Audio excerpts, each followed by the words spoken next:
പാകിസ്ഥാൻ സൈനിക മേധാവി അസീം മുനീർ അമേരിക്കയിൽ വന്നിട്ട് അമേരിക്കക്കാരായിട്ടുള്ള പാകിസ്ഥാൻ സ്വദേശികളെ അഭിസംബോധന ചെയ്തുകൊണ്ട് പുതിയ വെടി പൊട്ടിച്ചു.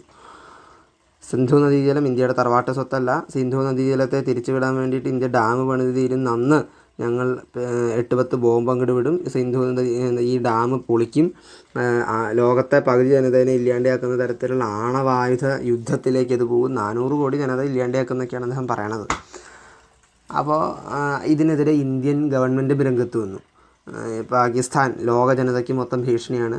പാകിസ്ഥാൻ്റെ ആണവായുധ ശേഷി നിർവീര്യമാക്കണം എന്നൊക്കെ പറഞ്ഞിട്ട് വേറൊരു ഡയലോഗും കൂടി അടിച്ചിട്ടുണ്ട്.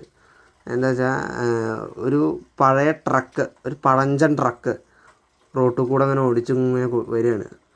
ആ സമയത്ത് ഒരു മെഴ്സിഡസ് ബെൻസ് ഈ ട്രക്കിലോട്ട് ഇടിച്ചാൽ എന്താണ് സംഭവിക്കുക?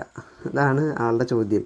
നഷ്ടം ആർക്കാണ് എന്ന് വെച്ചാൽ മെഴ്സിഡസ് ബെൻസാണ് ന്യൂജൻ, മെഴ്സിഡസ് ബെൻസാണ് ഏറ്റവും എക്സ്പെൻസീവ്. അപ്പോൾ മെഴ്സിഡസ് ബെൻസിനാണോ നഷ്ടം?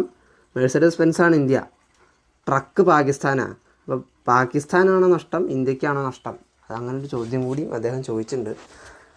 തക്കതായിട്ടുള്ള മറുപടിയും ഇന്ത്യ കൊടുത്തിട്ടുണ്ട്.